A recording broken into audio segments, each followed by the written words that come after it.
Mislim, da lahko počasi kar začnemo. Lep pozdrav vsem, dobrodošli na današnjem dogodku, na katerem bo govora o nedavno izdanem zborniku Anti-Gender Campaigns Mobilizing Against Equality, ki obravnava, oziroma v različnih nacionalnih okvirih obravnava znanstveni koncept spolov, kot ga uporabljajo oziroma prevajajo religijske organizacije v imenu mobilizacije proti enakosti. Z nami sta Roman Kuhar, ki je sourednik zbornika, in Aleksander Štulhofer. Aleksander Štulhofer je predstojnik katedre za seksologijo na oddelku za sociologijo Zagrebške filozofske fakultete. Deluje tudi kot terapevt in je soavtor novega hrvaškega šolskega programa zdravstvene vzgoje, ki nedavno povzročil burna nasprotovanja. Pa tudi soavtor enega izmed prispevkov v zborniku. Roman Kuhar je sociolog, profesor na oddelku za sociologijo na filozofski fakulteti Univerze v Ljubljani. Raziskovalno pa se ukvarja z LGBT in queer študijami, družbenim gibanjem, državljanstvom in seksualnostjo. Jaz bi kar začela z mojimi vprašanji, ki so se mi porajala med branjem zbornika. In sicer me najprej zanima, kaj nam omenjena gibanja in njihovi instrumenti argumentacije, ki pogosto temeljijo na sklicevanju na znanstvene argumente, sporočajo o položaju znanosti v družbi, oziroma bolj specifično o položaju študij spolov, gejevsko-lezbičnih študij, queer študij in seksologije v akademskem prostoru, tako z vidika relacije z družbo, kot tudi z vidika relacij med posamičnimi vednostmi, med katerimi družboslovje najpogosteje zavzema nek podrejen položaj manj znanstvene znanosti. Zanima me tudi, kako se to potem odraža v različnih nacionalnih okvirih, ki so obravnavani v zborniku. Začnemo z lahkim vprašanjem.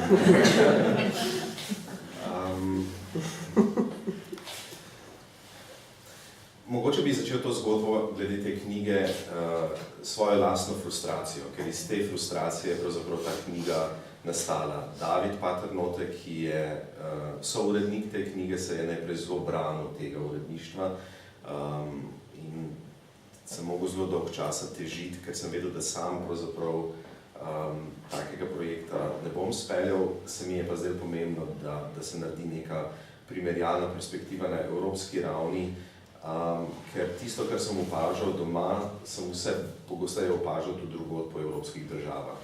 Frustracija je bila vezana seveda na prvi referendum o družinskem zakoniku, v katerem sem kar intenzivno sodeloval, za razliko od drugega referenduma. In v tistem času sem tako zelo naivno, mislim, da pristopil prvič verjetno najbližje neki politični razpravi bil, povabljen v parlament na neko sejo odbora za družino, ali kako se že imenuje, kot sociolog, ki se ukvarja s tem vprašanjem, in jaz sem rekel, no, evo, zdaj pa končno lahko vse znanje sveta, ki sem si ga pridobil na tisti seji, predstavim. In jaz sem se res, ne samo na tisto sejo, ampak še na marsikatero proglonizo, medijski dogodek v povezavi s tem, intenzivno pripravljal, dodatno študiral literaturo v povezavi recimo z istospolnimi družinami in tako naprej. Potem sem pa na neki točki ugotovil dve stvari. Ena stvar je, da sem jaz lahko še tako natančno citiral rezultate različnih raziskav, bil pozoren na metodologijo, opozarjal na skratka najrazličnejše vidike, to glavnine tam prisotnih ni zanimalo, oziroma sploh na kakšnih teh medijskih soočenjih pro et kontra je zelo hitro postalo jasno, da če jaz tam govorim o nekih socioloških raziskavah, da to v tem prostoru pač pade na tla preprosto. In ko Aleš Primc reče, ki je bil na drugi strani, otrok potrebuje očeta in mamo, je pa to imelo nek efekt, je to na nek način učinkovalo. In to je bila moje prvo razočaranje v tem smislu, da pravzaprav vse te študije in ti podatki in raziskave nimajo tako veliko teže, ker v ozadju je vedno neka politična odločitev, ki seveda nujno ne sledi temu. Po drugi strani se mi je pa zdelo zanimivo, da nasprotniki družinskega zakonika, v prvi vrsti predstavniki Rimsko-katoliške cerkve, ne uporabljajo več jezika, ki je bil za njih značilen še nekaj let pred tem. V Sloveniji smo imeli recimo o tem razpravo že konec 90-ih, pa že pred tem, ampak recimo intenzivno v tistem času 2002-2004. In ker sem delal na Mirovnem inštitutu enkrat neko diskurzivno analizo tistih razprav, sem vedel, da so se takrat sklicevali in na Biblijo, in na Boga, in na to, da v Bibliji domnevno piše, da je homoseksualnost gnusoba, to je ta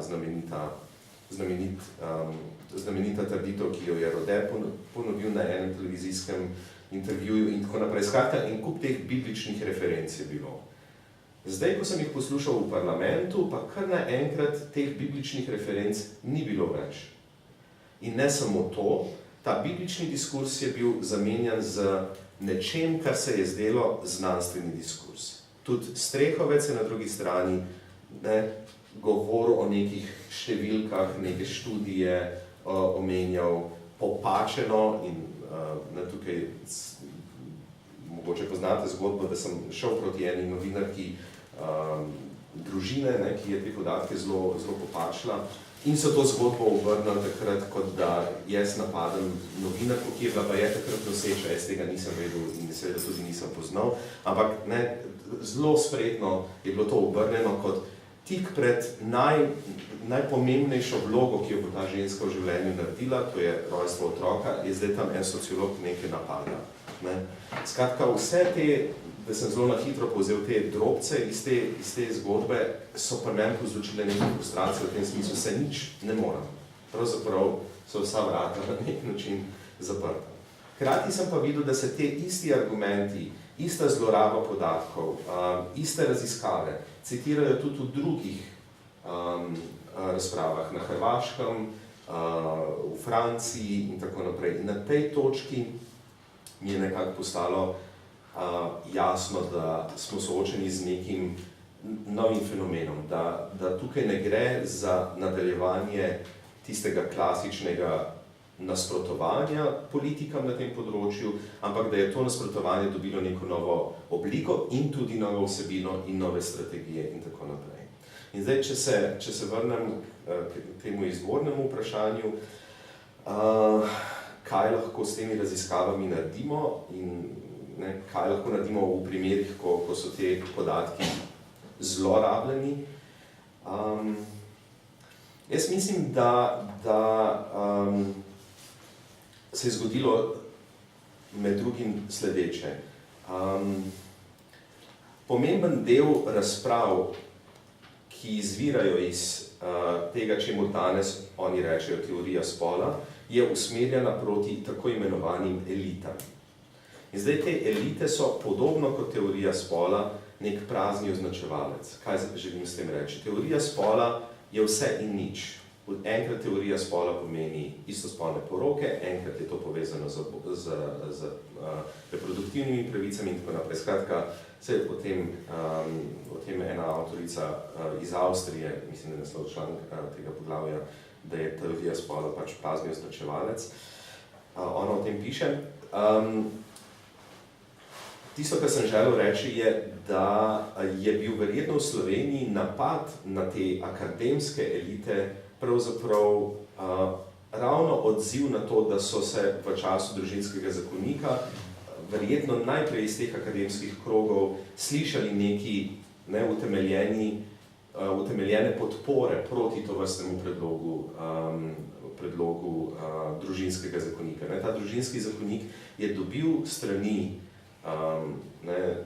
sociologov, socialnih delavcev in tako naprej podporo. In oni, nasprotniki, so to, se mi zdi, da zelo spretno izkoristili v tem smislu, da so predstavili te ljudi, ki podpirajo tovrsten predlog, kot nekdo, ki je v teh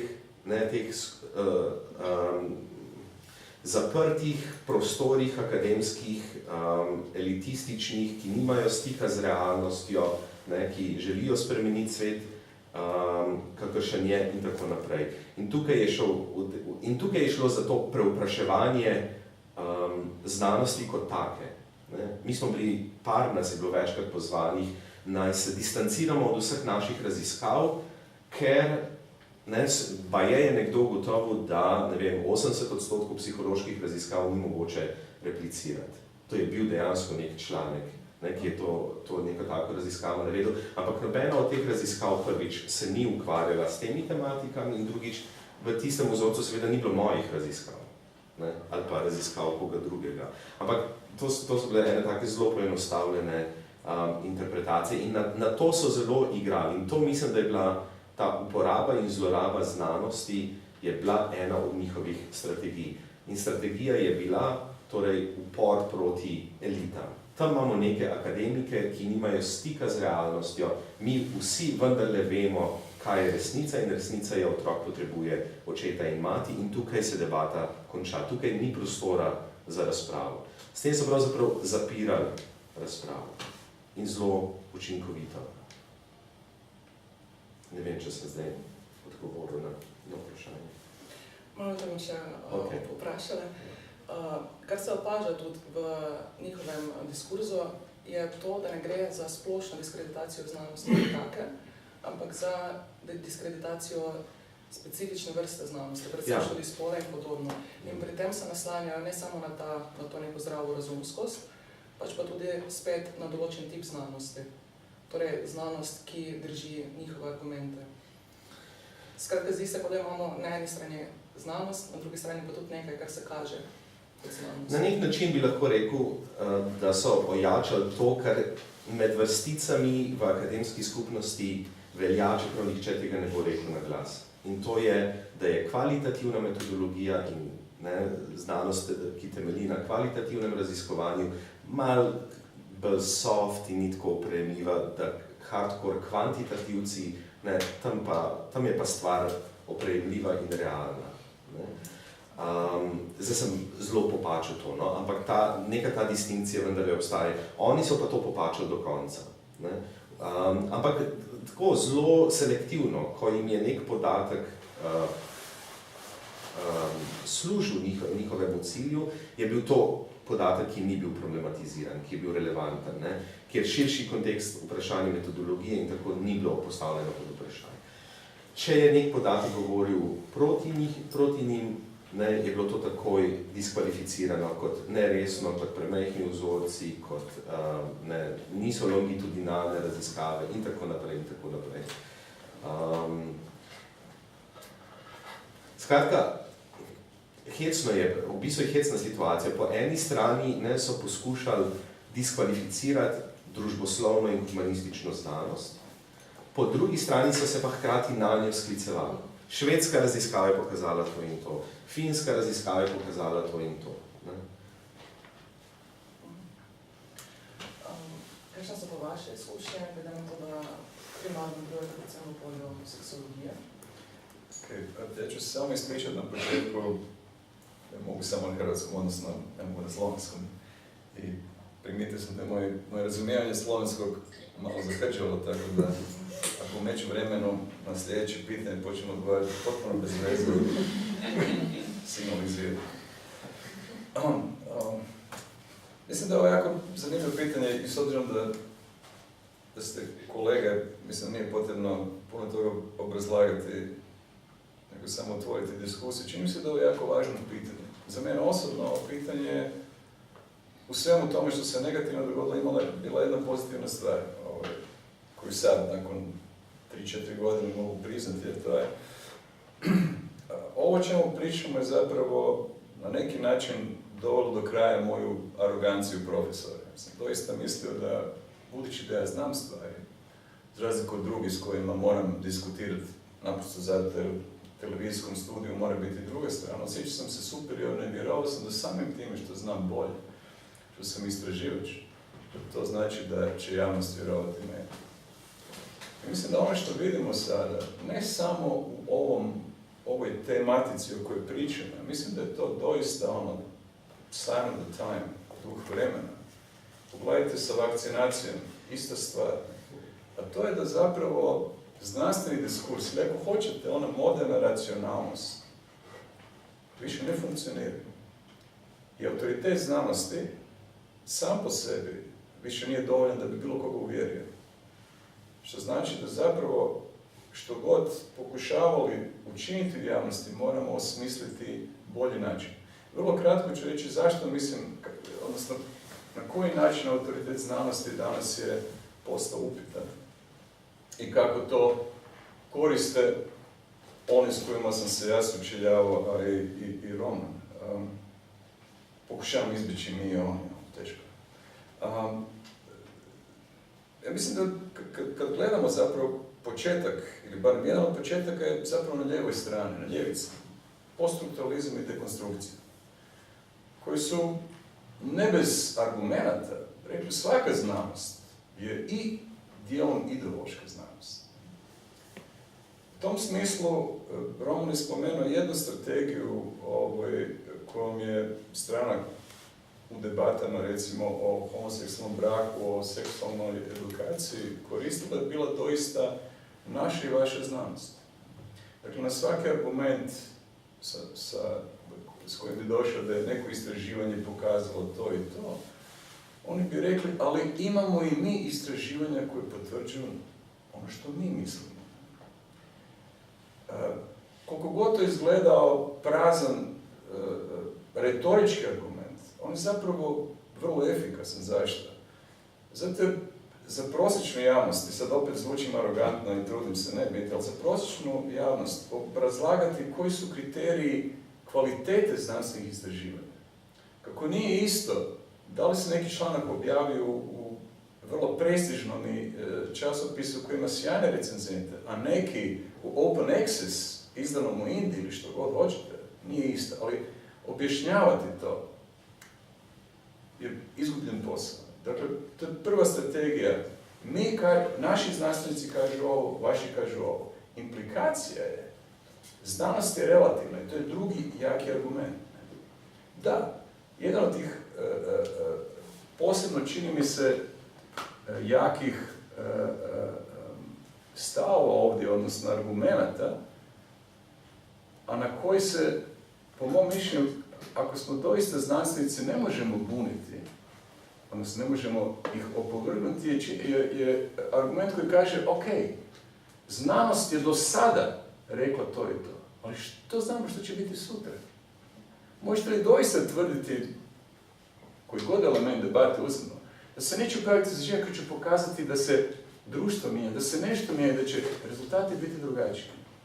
I pravi istraživač, čovjek reći, imate pravo, ne znam, nije vjerojatno, ali. Treći, dakle, ja mislim da je to jedna gotovo kaskada argumenata kojim će druga strana vrlo lako izaći na kraj sa strategijom koja se fokusira na znanstveni pristup i na neki način znanstveno argumentiranje pozicije. Treći argument koji, ako sve ostalo fails, treći argument je znanost se bavi pitanjima postojanja, odnosno empirije, fenomenologije i tako dalje. Znanost nije normativna i ne može biti normativna. Pitanja o kojima govorimo drugim riječima su duboko humanistička ili bolje, čitaj, moralna pitanja, etička pitanja. Znanost nas može informirati, ali u krajnjoj liniji znanstvenici, drugim riječima, znanstvene evidencije, ne donosi odluku o tome kako ćemo zakone imati, kako ćemo politika donijeti. Naravno, ne kažem da je to razumna argumentacija, ne kažem da je to argumentacija koja prolazi u Europskom parlamentu, barem do sada. Ali to je argumentacija koja ponekad zvuči uvjerljivo za publiku koja smatra da je neko pitanje primarno etičko pitanje. I naravno pri tome uvijek postoje različite ideje, ali znanost tu, osim što nas može informirati u svojoj nesavršenosti, nije krajnje bitan. Dakle, mislim da tu imamo nekoliko stvari koje su dovele do toga. Dakle, jedna je nepovjerenje i skepsa prema svakom autoritetu, tako i prema znanstvenom. Druga mogućnost da s obzirom da je teško objasniti, odnosno da je teško u javnosti odrediti kvalitetu nečega, da uvijek možete suprotstaviti neki znanstveni nalaz sa nekim drugim. I treće, da na kraju možete reći, ako ništa od toga ne upali, znanost nas ne može voditi u političkim odlukama. Naravno, to je osobito uvjerljivo u situaciji kao što je Hrvatska, možda manje u situaciji kao što je Danska. Zašto? Zato jer hrvatska politika nikada nije počela razmišljati o nekom zakonu, o nekoj policiji, tako da je rekla, ok, sad ćemo naručiti studiju koji će nam reći kakva je situacija, koliko košta ovo, koliko ono, dakle. I to je nešto što je vrlo jasno u svakodnevnom životu, da znanost i politika kod nas tradicionalno ne može šta zajedničko. Prema tome, zašto bi sad morali puno se baviti znanošću. Dakle, to je nekakva moja pozicija koja zapravo završava sa nekim zaključkom da doista moramo ozbiljno razmisliti o tome na koji način argumentirati pozicije, a ne oslanjaju se pritom isključivo, čak vjerojatno ni primarno na znanosti. Mi se čini da zapravo tu gubimo na uvjerljivosti. Nije da imam recept što činiti, ali mali korak je možda znati što ne funkcionira. Moje naslednje vprašanje je bilo ravno v povezavi s tem, kako peljati argumentacijo v bojih za enakopravnost. Enkrat, ko je sama pozicija znanosti, ki predstavlja enega izmed temeljev argumentov v boju za enakopravnost, že destabilizirana in ko hkrati spremljamo tudi apropriacijo teh diskurzivnih elementov, demokracija, človekove pravice in podobno. Skratka, kako peljati boj za enakopravnost naprej, ko je destabilizirana in pozicija znanosti in diskurs o človekovih pravicah, ki primarno okvirjata. Jaz se ne bi, Saša je rekel, da mogoče znanost ni odgovor, ko se dela politika.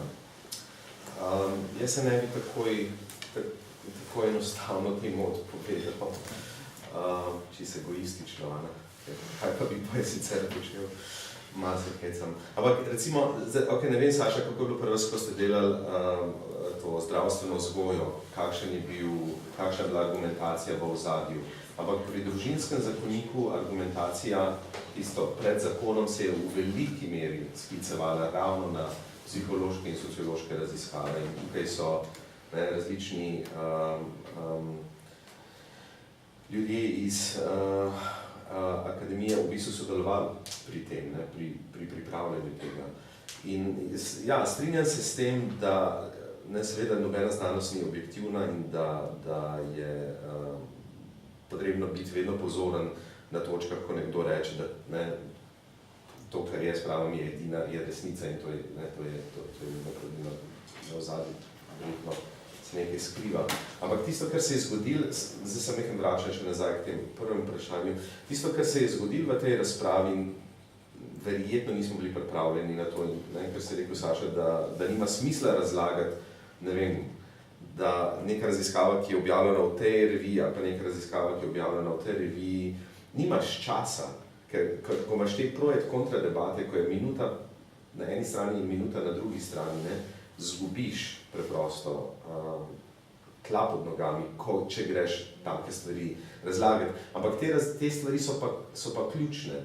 In tisto, kar je bilo pravzaprav mogoče sem naivno pričakoval, da bo čas javne razprave tudi čas razprave, ko bomo lahko debatirali o kvaliteti samih raziskav, o težavah samih raziskav. Ampak potem se je zelo hitro pokazalo, da v bistvu ne smeš, da moraš zelo črno-belo kazati stvari. Ker čim si, ne vem, predstavil rezultate neke raziskave in potem na koncu so pa pomanjkljivosti raziskave ali pa omejitve raziskave, je bilo že konec. Ker sistem, omejitve, to se pravi, nič ni vredno to, kar ste prej povedali. Skratka, ni bilo prostora za neko razpravo o tem. Vse se je zožilo na plus in minus preprosto. Zdaj vprašanje je bilo, kaj v tem primeru lahko naredimo. Ne vem, jaz se ne bi tem našim raziskavam in vsem temu v celoti odpovedal.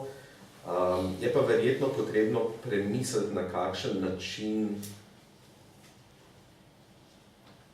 ko gre za take situacije, kot je čas pred referendumom, ko je potrebno preprosto nabirati glasove množic, ne, ker v bistvu ti iščeš in nagovarjaš ljudi, ki bodo šli v nedeljo na referendum. Ne. Verjetno je malo potrebno stopiti ven iz te akademske vzvišenosti, ja ne vem, kako bi temu rekel, in stvar, nočem reči popularizirati, zaradi tega, ker ne, mi smo v drugi strani vedno očitali populističen diskurs. In zdaj vprašanje je, a je rešitev populističen diskurs tudi na drugi strani. Barbara Rajgel se spomnim, da je njena pozicija bila, rajše, ne vem, 15krat zgubim referendum, kot da bi začela s populistično govorico, ki bi bila bolj učinkovita mogoče v neki taki situaciji. Ampak, ja, potem zgubiš referendum. Ne. Potem te pravice ali pa ne, neka zaščita manjšin ali pa nekih skupin ni zagotovljena. Jaz mislim, da verjetno je potreben strateški, torej ob upoštevanju nekih znanstvenih backgroundov, nek strateški razmislek, kako te stvari predstaviti na način, da bodo učinkovale. Hkrati pa smo ravno na primeru obeh referendumov tudi videli, da recimo, da je bil prvi referendum bolj jasen, bolj pozicioniran, manj apologetski, manj defenziven kot ta drug, oba pa sta bila zgubljena. Torej, Ja. na nek način se kaže, da niti en, niti drug pristop nista kaj dosti učinkovita. Ja, čeprav ta drugi pristop, ne, je pa nekje drugje pa deloval. Ne. Tisto, kar so poskušali tukaj narediti v času drugega referenduma, je kopirati zgodbo z Irske, kjer je bila ta zgodba zreducirana na vprašanje ljubezni, srčkov, ne vem kaj. Ne. In tam je to delovalo. Ampak vedno sem malo jezen, ko primerjajo slovenski referendum z irskim referendumom, ker sta te situaciji neprimerljivi. Neprimerljivi sta v tem smislu, v časovnem smislu. Ne? Tukaj je bil čas par tednov, tam je ta stvar potekala 1 leto. Podpora neki določeni poziciji bila različna. Tukaj z poziciji moči, torej stranke v koaliciji, niso nikoli eksplicitno in zelo zavzeto podpirale tega predloga. Tukaj so nevladne organizacije bile bolj ali manj same, z izjemo mogoče ene stranke v opoziciji. Na Irskem je bila ta podpora čez celoten politični spekter. Skratka, to so situacije, ki v tem smislu niso primerljive. Se je pa seveda tudi na Irskem pojavljala Regnerusova raziskava, skratka so jo citirali in tako naprej, ampak tam ni imela nekega učinka, ker je bilo teh srčkov in ljubezni in tega toliko, torej naslavljanja čustev toliko, da preprosto ni imela nekega efekta. Ne. Za razliko od tukaj, kjer pa so neke popačene raziskave imele bistveno večji efekt. Ampak mogoče so imele večji efekt zaradi tega, ker je bila celotna debata v prvem referendumu zelo osredotočena na to, kaj pravijo raziskave in kako pravijo raziskave. In mogoče bila tukaj napaka. Aleksandar, vem, da ste rekli, da nimate recepta, kako vidite gibanje? Ljudska prava, činjenica da to postoji u puno poglavlja u knjizi zapravo. Današnji pokreti, suvremena mreža zapravo tih anti-gender ili kako god ih zvali organizacija vrlo dobro koristi zapravo jedan, kako bih rekao, mainstream jezik liberalne demokracije. To su ljudska prava i sloboda mišljenja. Mislim da osobito u ovom post-tranzicijskom, postkomunističkom dijelu svijeta vrlo često kad govore o ljudskim pravima i slobodi mišljenja i kažu kako samo ti ostaci komunizma zapravo rade protiv toga, gdje onda protivnike uvijek lako optužiti za jednoumlje, takozvano, odnosno da su još uvijek u tom socijalističkom mindsetu. Ono što mi se čini zanimljivim, ne samo u primjeru tih europskih pokreta, nego i nekih drugih zemalja, politiku kao Iranu i tako dalje, pitanje da li doista samim time što je cijela ideja, cijeli koncept ljudskih prava zapravo proizašao iz liberalne demokracije, da li to znači da sustavi koji nisu liberalne demokracije, nego, kao što bi Orban rekao, neliberalne demokracije, odnosno grupacije koje bi željele promijeniti tako da on bude neka vrsta neliberalne demokracije, da li oni također mogu uspješno koristiti taj termin? I što zapravo podrazumijeva, odnosno u čemu je razlika između njihovog korištenja tog termina i uobičajenog? Recimo, vrlo često u debatama oko seksualne edukacije jedan dio te retorike ljudskih prava ide ljudska prava roditelja, odnosno pravo roditelja da odluči što je najbolje za njegovo dijete. S jednom vrlo zdravorazumskom poantom, ko bolje zna što je potrebno mom djetetu nego ja kao roditelj. Dakle, to je jedna potpuno druga ideja ljudskih prava nego liberalna demokracija.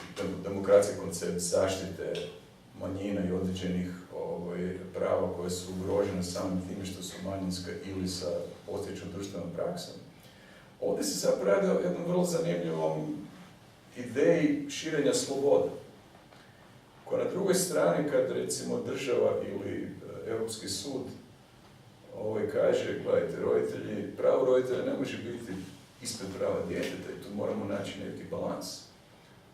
Onda to opet zvuči kao zapravo jedno nametanje, kao jedno autoritarno nametanje ovog jednog kolektivnog racija koji dolazi iz zapravo liberalne ideje. Mislim da nešto što često zapravo na neki način zaboravljamo i zato smo ponekad iznenađeni žestinom i, kako bih rekao, posvećenošću ljudi koji brane drugačije ideje. I činjenica da mi već nekoliko generacija živimo u svijetu, sad govorimo o zapadnom svijetu, svijetu koji zapravo malo po malo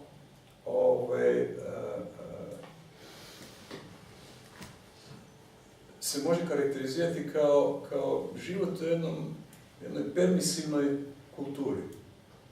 Nije da svi žive doma permisivno, da svi imaju te ideje, ali generalno gledano, uzmite jedan jednostavan primjer, uzmite 10 najpopularnijih serija globalno. Većina od njih je vjerojatno 9,5 su proizvedene u SAD-u. Kako te serije gledaju muško-ženske odnose? Kako te serije gledaju na homoseksualnost? Kako te serije gledaju na predbračni seks? Permisivno. To je globalna kultura, ona nije svugdje jednako prihvaćena.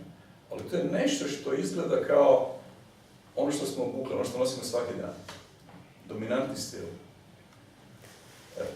Mislim da ova ideja i liberalna demokracija, ova ideja ljudskih prava koja je drugačija, koja zapravo traži svoje pravo da zadrži svoj nekakav kulturni bubble protivno državi, protivno znanosti, ono što znanost smatra da je najbolje edukacijski za djecu i tako dalje. Mislim da je to teško razumjeti ako ne gledamo ove pokrete o kojima ova knjiga govori kao prvo možda istinski dobro formulirani otpor protiv ideje da svijet ide u jednom smjeru.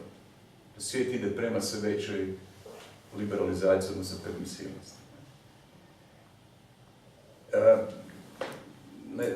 Pretpostavljam da jako skačem, ali ono što tu hoću reći je zapravo da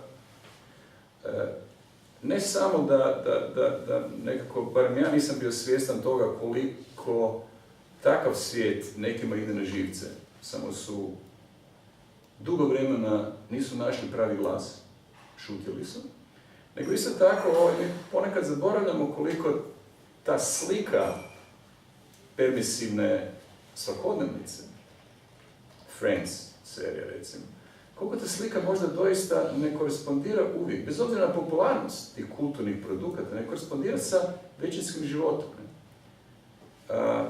Hrvatski referendum o ustavnoj definiciji braka kao heteroseksualnog možemo reći da je uspio samo zato jer Hrvatska ima jako nizak prag izlaznosti. Možemo reći da većina ljudi nije izašla. Sve je to točno. Ali ako gledate od 90. kad smo imali to istraživanje, mislim 95. nadalje, sva istraživanja javnog mnijenja, ako analizirate pitanje o društvenoj opravdanosti homoseksualnosti, osobito homoseksualne aktivnosti seksualne, vidjet će da otprilike 2/3 ljudi to ne podržava u Hrvatskoj. Poanta je sljedeća, ponekad zaboravljamo da zakoni idu ispred javnog mnijenja. Dekriminalizacija homoseksualnosti u zapadnoj Europi je na neki način išla ispred svog vremena. I tada su istraživanja odigrala veliku ulogu u tom racionalnom svijetu politike i zakonodavstva. Da vidimo što se zbiva stvarno, da li zakoni odgovaraju stanju stvari, ako ne trebamo ih mijenjati. Ali to nužno ne znači da većina ljudi se slaže s tema. Na sreću za permisivni i liberalni svijet, organiziranje tog glasa koji je bio protiv toga, koji je sve tično na živce, je zapravo kasnije. Sad smo, ja mislim, suočeni malo zakašnjelo sa tom bujicom nezadovoljstva, koja je vrlo vjerojatno manjinska i dalje, ali je glasna. I trenutno, mislim da je ova liberalna, permisivna strana na neki način zatečena. I nema još uvijek pravi način kako s tim izaći na kraj. Kao prvo, pitanje je za koga se mi borimo, odnosno za čiju se pozornost borimo, za čije se glasove borimo. Da li to znači da želimo mijenjati nečije mišljenje? Da li želimo umjesto toga dati podršku onima koji misle kao mi? Ili zapravo smo svjesni da postoji možda veći dio populacije koji nije siguran, ne koji nema svoje ideje, svoje stavove, ali koji nije siguran što bi u ovom trenutku trebalo odlučiti po ovom pitanju. A to je potpuno drugačije pitanje za nekog ko se sprema za debatu. Da li je moj cilj da klerikalnog kuhara prokažem kao čovjek koji ne zna ništa o znanosti, ili je moj cilj da svojima kažem kako smo mi pametni, superiorni i tako dalje, ili ja zapravo ne razmišljam niti o njemu, niti o nama, nego o onima koje zapravo ne znam, za koje naslučujem da su zbunjeni, da imaju problema sa vjerovanjem u znanost, sa vjerovanjem u bilo koji autoritet, političari i tako dalje. Samo čini mi se da je taj dio populacije koji doista je bez pravog osnovca, jako teško je smisliti što zapravo njima treba reći. To je, čini mi se, problem i sa globalizacijom. Govorimo o winners and losers. Da, financijski to je točno, ali mislim da postoje winners and losers na još jednoj drugoj razini, a to je pitanje smisla života, banalno rečeno. Fluidnost je za većinu ljudi enormno teška, kao egzistencijalistički teška, ne egzistencijalno, ne financijno, ne materijalno, duhovno teška. Kada smo suočeni s tem sporedno s to fluidnostjo, spet z nekim specifičnim diskurzom, ki izpostavlja ogroženost teh privilegiranih pozicij, ki so poprej bile še nepreizpraševane, kar lahko povežemo tudi z zapisom Wendy Brown v States of Injury, ko opozori na tako imenovan ranjen karakter politizirane identitete, torej identitete, ki je paradoksno investirana v bolečino, ki jo povzročajo družbene institucije in se v tej bolečini oziroma na podlagi te bolečine tudi politizira in mobilizira.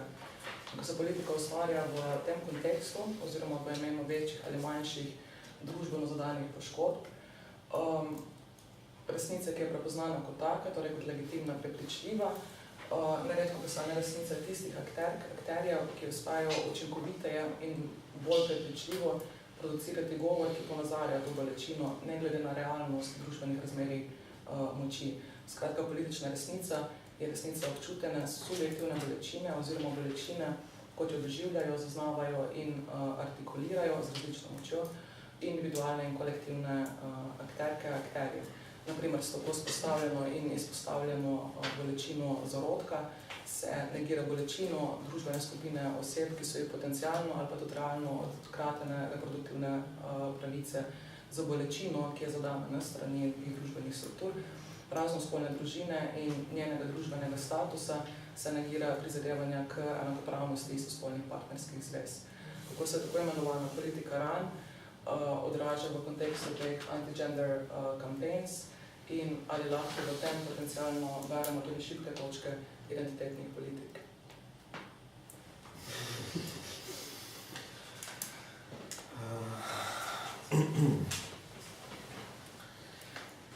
Zdaj, prej, ko sem poslušal Saša, ki je govoril o tem nekem uporu proti tej permisivni kulturi in tako naprej, sem se hkrati spomnil, da je tisto, kar je zanimivo pri teh anti-gender gibanjih oziroma gibanjih proti teoriji spola in mogoče nismo čisto uvodoma povedali, kako je do te teorije spola sploh prišlo, če lahko 3 stavke sam rečem o tem, da sploh vemo, o čem se pogovarjamo, se o tem v uvodu knjige z Davidom podrobneje piševa, ampak stvar se, ko smo raziskovali za nazaj, odkot pravzaprav ta ideja teorije spola oziroma ideologije spola, ker ni neke teorije, ki bi se je rekel teorija spola. Mislim, so različne teorije o spolu, ampak ni teorija, ki bi se imela teorija spola. In izvori so tam sredi 90-ih let kot posledica pravzaprav 2 konferenc Združenih narodov, leta 94 o populaciji, 95 o ženskah, ko beseda gender vstopi v te zaključne dokumente teh dveh konferenc. Predtem se uporablja beseda seks, ki referira na biološko dimenzijo spola. Gender seveda opozarja predvsem na to kulturno-družbeno dimenzijo spola. In takrat se je seveda s tem poskušalo pokazati, da ni problem razlika, biološka razlika, ampak da je problem seveda razlika, ki nastane zaradi kulturnih in družbenih interpretacij, zaradi različnih družbenih vlog, ki se pripisujejo enemu ali drugemu spolu in tako naprej. Ampak Vatikan je takrat zelo intenzivno delal na tem, da ta beseda gender ne bi prišla v te dokumente, prav zaradi tega, ker so razumeli, da se s tem nekako odpira Pandorina skrinjica za relativizacijo vsega, kar se tiče spola. Začenši spola, pa seveda pridemo še do seksualnosti in vsega. Ampak takrat jim seveda to ni uspel in potem je znotraj njihovih krogov najprej so nastale različne teološke razprave o tem vprašanju, ki seveda v osnovi temeljijo na tej ideji dvakrat bivšega papeža, to so 2 papeža nazaj, Janez Pavel II, torej, o komplementarnosti spolov. Skratka, spola sta druga, različna, ampak komplementarna, kar pomeni, da ne moramo govoriti o enakosti spolov, kar mi poskušamo propagirati gender equality in tako naprej. In potem te razprave na nek način zelo hitro dobijo tudi to bolj popularno verzijo. Gender Agenda je recimo ena knjiga, ki izide leta 1997, ki je napisala ameriška novinarka, ki začne že opozarjati na to, kaj te radikalni feministični krogi pravzaprav v 90-ih letih počnejo. začne se razvijati ta politika gender mainstreaming in tako naprej in tako naprej. In vsem tem pravzaprav ti akterji vidijo neko grožnjo, nek konec sveta, kot ga poznamo, neko relativizacijo spola. In na neki točki je to poimenovano kot teorija spola. Zdaj, zanimivo je, da v vseh državah ne uporabljajo teorija spola. Saša, pri vas govori na hrvaškem je teorija spola ali ideologija spola? Teorija, okej. Rodna teorija. Ampak teorija, ne? Uporabljajo beseda teorija. Misliš protivnice? Ja. Ne, rodna ideologija. Ideologija, ja. Pri nas govorimo vse o teoriji spola. V Franciji je tudi teorija spola. Pri vas je ideologija, še drugod, po nekaterih drugih državah govorijo o ideologiji, kar bi bilo mogoče celo bližje resnici, ali pa ne vem, bolj sprejemljiva oznaka kot teorija. V Nemčiji govorijo o genderizmu, ali pa v Avstriji, v nemško govorečih področjih. Skratka, od tod izvira ta, da obstaja neka teorija, nek skrivni plan radikalnih feminističnih krogov in radikalnih homoseksualnih krogov, sesuti ta svet tak, kot je. Saša je že prej omenil, da predvsem v vzhodni Evropi to dobiva še neko dodatno dimenzijo in sicer v tem smislu, da zdaj, ko je levica zgubila, ko je konec socializma, ko ta projekt ni uspel, torej, je pač potrebno bilo vzpostaviti neko novo ideologijo in v tem Gramscijevem smislu je zdaj pravzaprav cilj kulturna revolucija. In kulturna revolucija je sprememba na področju spola in to je ta teorija spola ali ideologija spola. Zato ni presenetljivo, da je teorija spola, tudi Strehovec v enem svojem tekstu piše, da je to marksizem 2.0. En polski duhovnik Pierone, mislim, da se imenuje, je zelo znamenito rekel, da je teorija spola hujše kot nacizem in marksizem skupaj. Zdaj sem čisto zašel od tvojega vprašanja. Ena stvar, ki se mi zdi zanimiva pri teh gibanjih je, da v bistvu vzpostavljajo zelo drugačno zunanjo podobo, zelo liberalno pravzaprav podobo, za razliko od nekih mogoče naših stereotipnih predstav, kakšna konzervativna gibanja so. Ta gibanja niso samo prevzela ta diskurs človekovih pravic in ga napolnila z novo vsebino, tako kot je Saša pred tem govoril, ampak so na nek način prevzela tudi to zunanjo podobo nekih liberalnih skupin. Če pogledate fotografije Manif pour tous, torej to je ta francosko združenje najrazličnejših skupin, ki je takrat protestiralo proti Hollandovi vladi zaradi sprejetja istospolnih porok 2012-2013, milijonski protesti so to bili. Če pogledate fotografije in če ne bi vedeli, da je bil to ta protest, bi rekel, da je parada ponosa. Absolutno ta estetika prevladuje.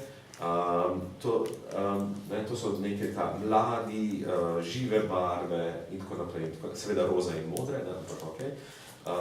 Skratka, zanimivo je, tukaj se mi zdaj zanimivo, kako neke, tudi recimo pri nas dan družin, z rumenimi baloni in tako naprej in neko pop muziko in vsem tem, zelo pravzaprav podob, če ne vidiš vsebine, če pogledaš samo od zunaj, se ti zdi, da si to videl že nekje in videl si na teh paradah ponosa in podobnih stvari. Mislim, zanimivo v Franciji, ta Manif pour tous, naredili so neko svojo himno, ampak vzeli so pesem Go West od Pet Shop Boys. Ne more biti bolj gejovska himna ali komad, oziroma Village People v originalu, s svojim besedilom, ampak veš, če sem se spraševal, ali ne vejo to? Vejo. Ali so to res vzeli za nalašč? Neko pop zgodbo, ki je tako opredeljen z najbolj stereotipno gejovskimi podobami, predstavljati potem v ta njihov krog. To so bili zdaj dolgi odgovori mimo tvojega vprašanja. Aha, bolečina.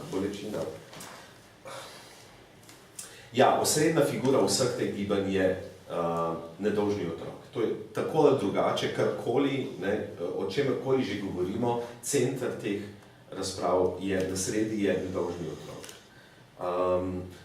In nedolžni otrok je na sredi seveda verjetno tudi zaradi tega, ker je znano, da je te epizode moralne panike na nek način najlažje zanetati tako, da proglasiš najšibkejši člen neke skupnosti za ogrožen. In to so vedno otroci. Ne? Tukaj je logika jasna. Čeprav se mi zdi, da vstop v ta gibanja, mislim, da tudi piševa o tem noter, vstop v ta gibanja so pa vstop so pa 3 točke, se mi zdi na nek način, 3 N-ji v angleščini. Nature, normality pa nation. O čem govorim? Torej, gibanja imajo izvor sredi 90-ih let v nekih cerkvenih krogih. Ampak danes anti-gender gibanje je daleč od tega, da bi ga lahko zreducirali na neke izključno cerkvene skupine. Ta diskus oziroma vso to argumentacijo, strategije in tako naprej so zelo hitro začeli prevzemati še drugi akterji. Nekatere nove skupine, ki nastajajo, pogosto pa vidimo tudi reaktivacijo nekih skupin, ki so že predtem obstajale in so tukaj videle novo platformo, kjer lahko širijo ali pa se ponovno borijo za svoje pravice. Pro-life skupine so zagotovo nekaj takega, obstajajo že predtem in se zdaj v tem, ko imamo ponovno debato o abortusu in tako naprej, ponovno aktivirajo. In seveda tretji element je ta radikalna desnica, ki se pridružuje in ki prevzema. Zdaj se vsi sklicujejo na teorijo spola, še več politiki zdaj govorijo o teoriji spola in tako naprej. In stopne točke so torej narod, če bi v tej metaforiki bolečine, narod je ogrožen, je ranjen, treba je zagotoviti, se veste, ne propadamo, premajhna demografska slika je taka in taka in homoseksualci so seveda pomemben del te zgodbe, zato je, torej narod, eno je vprašanje normalnosti in mislim, da je bilo to tukaj v času našega referenduma kar dostikrat prisotno, da so igrali na to točko, da ok, vse v redu, vsi smo enaki, vsem enake pravice in tako naprej, ampak to ima vendarle eno mejo. In to je pravzaprav zelo pomemben njihov argument. Oni niso klasično konzervativni. Oni so za določeno mero enakosti moških in žensk. Oni niso antifeministični pravzaprav. Mislim, če sem tako zelo blag. V tem smislu, da bi zagovarjali neko zelo to tradicionalno delitev moški v javni sferi, ženska pa doma. Ne, te očetje so aktivni očki, ki skrbijo za otroke in tako naprej. Ampak, na neki točki pa je meja. In to je tisto, kar je njihov ključen argument. Ženska ne more biti moški, mama ne more biti oče, oče ne more, to tle gredo pa predaleč. Se strinjamo z vsem, smo v 21. stoletju, ampak to, kar zdaj te feministke hočejo, to je pa zdaj že too much. In ta too much je pravzaprav ta populistični element, ki se glavnini verjetno res zdi too much. Ker seveda se nismo isti. In to je normalnost in tretja je narava, je narava. Tukaj gre pa za te pozicije, da je, če govorimo o homoseksualnosti, da je to pač proti naravi, da ni naravno. Ampak isto je, da ni naravno, da ima otrok dva očeta, ampak je podobno. Glede tega vprašanja bi samo hotel omeniti, da po drugi strani na to bolečino igrajo tudi manjšinske skupine. Meni je, mislim, in na nekih točkah je seveda to strategija, ampak se mi zdi, da moramo malo preseči ta žrtveni aktivizem. Se mi zdi, da znotraj teh skupnosti se zdaj imamo neko Eurovision Song Contest, v tem smislu, kdo je večja žrtev, kdo je zdaj bolj diskriminiran.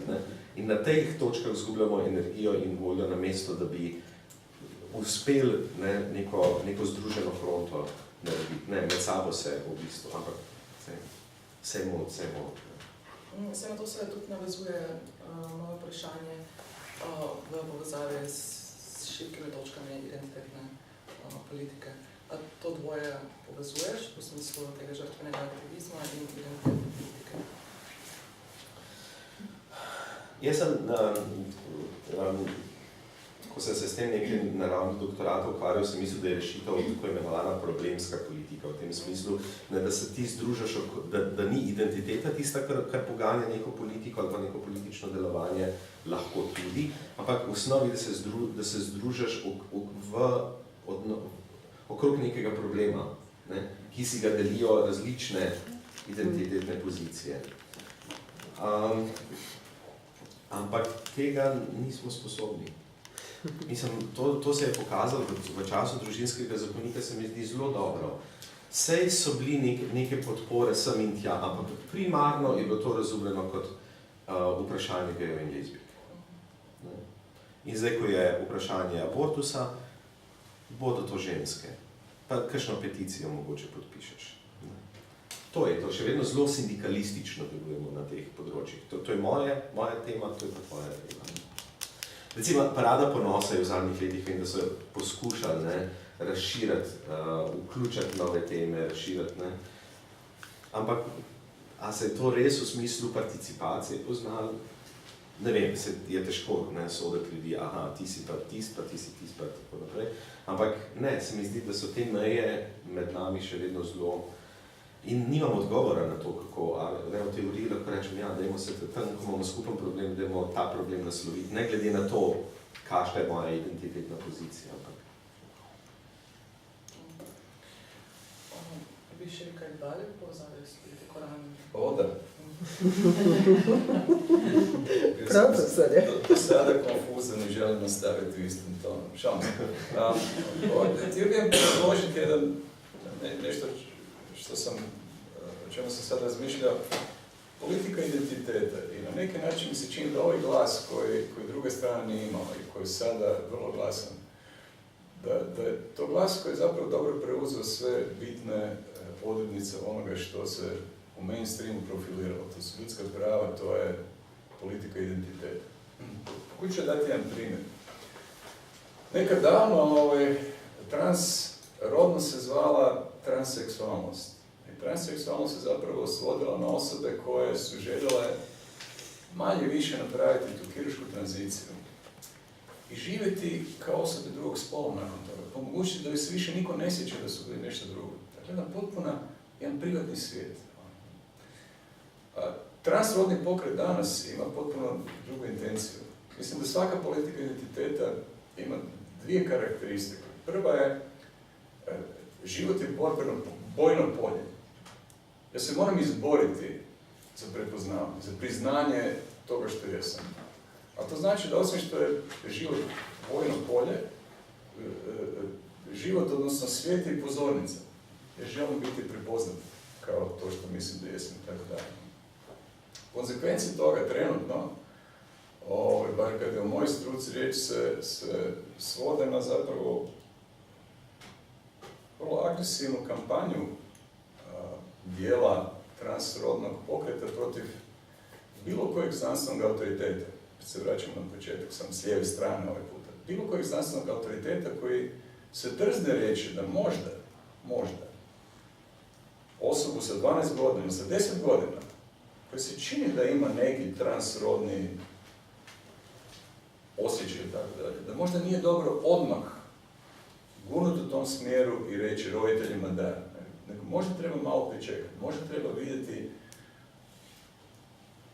Dakle, to je neprihvatljivo. Sad, ako se vratimo na pokrete koje opisuje ova knjiga, mislim da oni također zapravo su jedan primjer politike identiteta. Samo opet, oni dolaze iz neliberalne demokracije. Za njih je politika identiteta puno kolektivnije pitanje.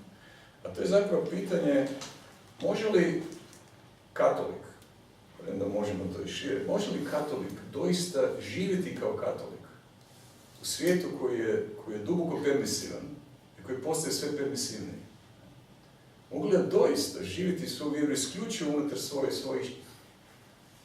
4 zida. I šta to znači?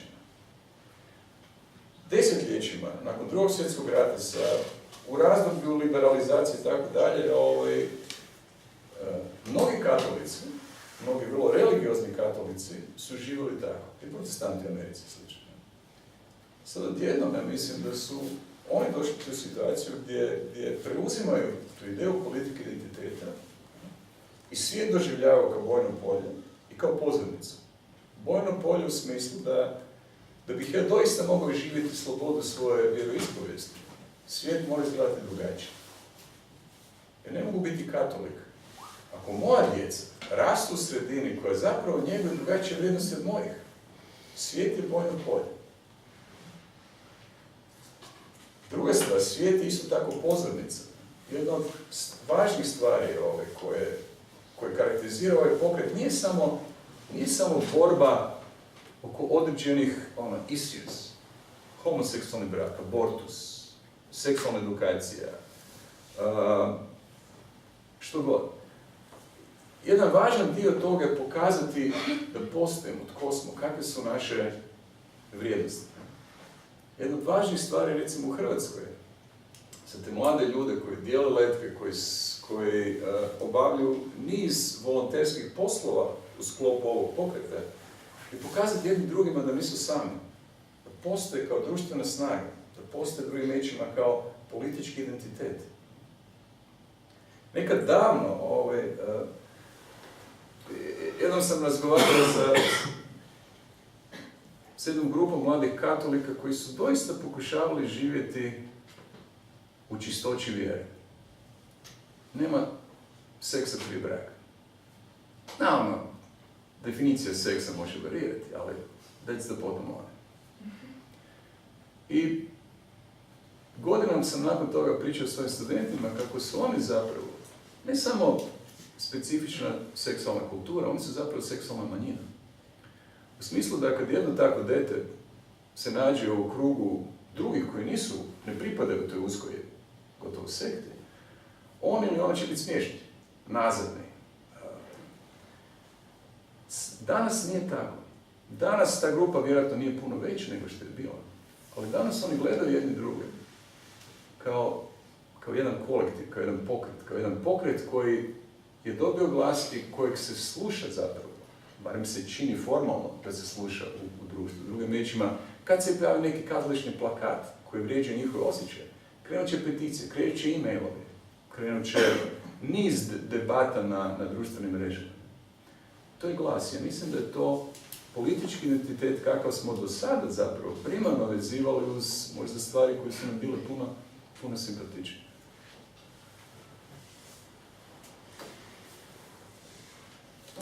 Zdaj, da si ne vidva, ampak jaz malo vdahnem. Malo je kakšno vprašanje že na tej točki? 15 imam že. Jaz sem že drugič na predstavitve vsebine knjige, ne knjiga sama, ampak vsebina. In so mi nekatere stvari še vedno nisem prebrala, zaradi tega so še vedno vprašanja vezana samo na to, kar slišim v knjigi. In še vedno imam isto vprašanje, ga bom zastavila še enkrat. Ko definirate v knjigi in ti v predstavitvi, kaj in zakaj se dogaja. Izhajaš iz frustracije, izhajaš iz razočaranja, tudi Saša je rekel, da je bil takrat prvič soočen s tem, da ni v položaju, za katerega mislil, da absolutno nam pripada.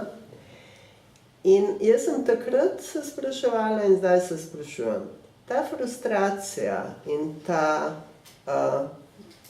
drugačna drža, ali ni dokaz, da druga stran te jemlje zdaj končno zares, da je ta strah de facto, mislim, iz tega, kar ste zdaj govorili, bi se dalo naslutiti, da odgovarjate že na moje vprašanje v tem smislu. Ta druga stran, ti, ko govoriš, kaj se dogaja, praviš, in zdaj oni razlagajo, da obstaja ena teorija spola, katere ni. De facto je. Mislim, oni nas obtožujejo za nekaj, kar jim delamo, ker hočemo spremeniti svet takšen, kot je. Ne samo, da hočemo, ampak v veliki meri smo spremenili ta svet. Od 90. od tega, da smo jezik spremenili o stvari in se je to prijelo, to ni več nore feministke so se zmislili novega jezika. Ni res, to je res mainstreamano zdaj. Gender ni nekaj, kar je v akademski sferi, v znanstveni sferi, v sferi tega aktivizma žensk in drugih povezanih gibanj. Torej, to je resna moč. In jaz se strinjam s tem, da mogoče zapoznelo pravzaprav vidimo, slišimo ta močen strah. Zdaj, to je, ponovit ću možda pitanje koje sam već pitala jednom. Dakle, iz onog što ste govorili, ja sam to već onda doživjela kao jednostavno, toliko smo postali jaki da su sad kažu dosta. Da u jednoj točki, a nisam še. Pa čak, to je sam to. Drugo je pa zdaj, kaj iz tega, kaj naredite. Torej, moje optimistično stališče je, da smo dosegli zelo veliko in zaradi tega, ker smo dosegli zelo veliko, se druga stran ekipira in pozicionira boljše kot kadarkoli do zdaj mogoče. Zdaj to je prvo vprašanje, a se s tem strinjate. Drugo moje vprašanje, ali res gre za tako strašno novo stvar. Torej, ta reakcija, ko se zdaj govoril in zdaj nam spočitajo, da to ni prava znanost, kar politiziramo. Zdaj nam govorijo, da je to nenaravno. Vse so to govorili znanstvenicam, feministkam, vedno. Torej, mislim, vse, nacija, naravnost, kaj je tretji en? Normalnost. In normalnost. Vse to smo že doživele v tem času. Ne? Torej, v prejšnjem stoletju je vse to, ta naravnost, absolutno, če zdaj velja, saj nismo vsi enaki, ampak ženske lahko imajo več podob. Na začetku jih niso imeli, bilo je nenaravno. Torej, vse to je že videno, a se s tem strinjate ali ne? Torej, to je moje drugo vprašanje. A je kaj bistveno novega? Ne? In tretje je, vezano na to, kaj je, to ste me zvali, ko ste rekli, konzervativno, da je zelo in povezano s tem, kaj narediti. Vprašujem se, kaj je konzervativno danes? Ne? A smo mogoče mi ratali konzervativce? Torej, po tem, kaj nam je cilj in po tem, kako delamo. Po tem, kaj nam je cilj, mi želimo ohranjevati sistem, ki smo ga dosegli. Mi želimo ohranjevati to svobodo tem identitetam, katere mi mislimo, da so potrebne. To je direktno povezano s tem, kar je Saša govoril. Torej, ali mi zdaj želimo ustaviti spremembe? In zdaj, to je provokativno. Drugo je pa, kako to počnemo. Ukradli so nam govor svobode, ukradli so nam govor identitet.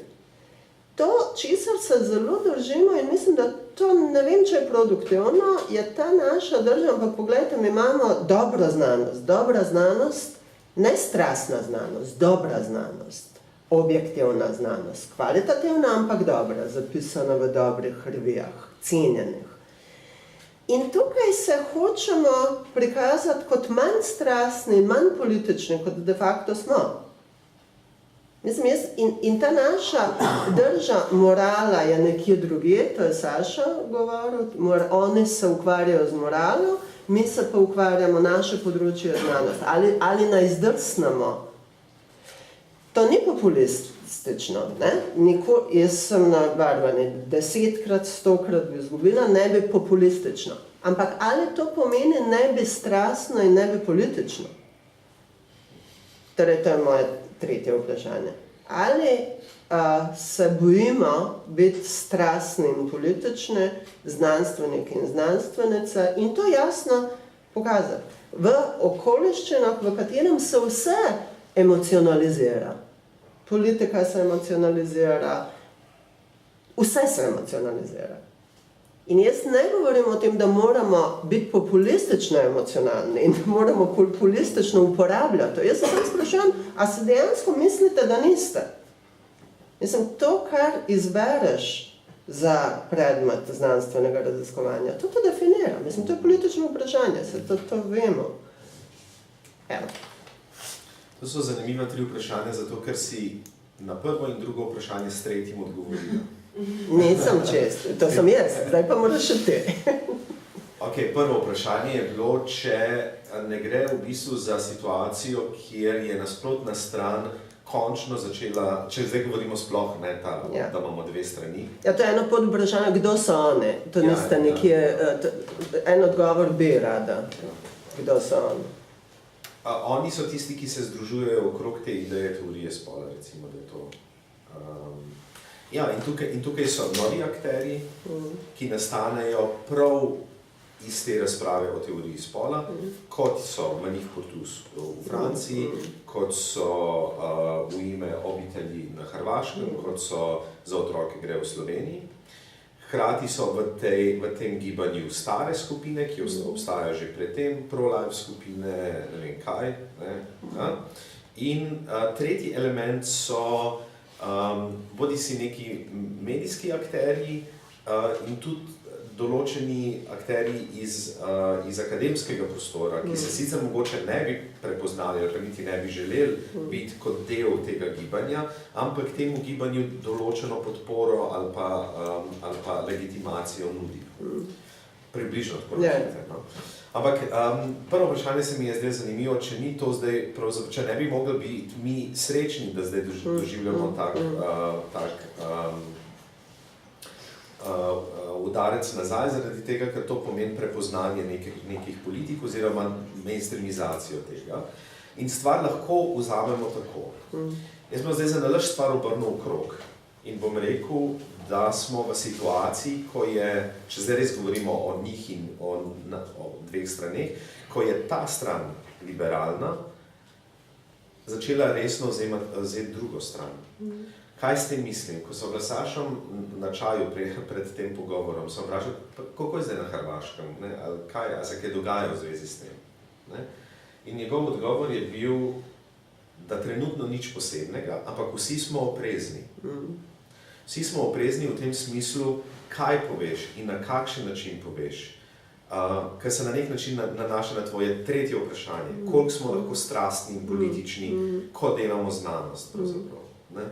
To mislim, da je bil uspeh teh gibanj v tem smislu, da se verjetno zdaj, kako naj temu rečem, ne najdem prave besede, držimo nazaj, ni prava beseda, ampak da si zelo, skratka, da je moj govor zelo oprezen zaradi tega, ker vem, da sleherno besedo ali pa lahko obrnejo in jo bodo obrnili nazaj. Skratka, za nalašč bom postavil obratno in bom rekel, da, mislim, ta razlaga, ki jo postavljaš, oni so zdaj pozorni na nas, zaradi tega tako odreagirajo, ker je to postala resna stvar, gender mainstreaming in tako naprej, ampak mislim, da obratno. Mi smo zdaj na nek način prestrašeni? Prestrašeni, še ena boljša beseda, ampak je zdaj, nažalost, se ne bom spomnil, jo imam nekje tle na koncu jezika, kastrirani, to so pa Grda. Ja, to se mi zdi boljše. Ja, prav s to pozicijo, prav s tem. Jaz vidim pri sebi, čist moja izkušnja, nastopanje v medijih ali pa kaj podobnega,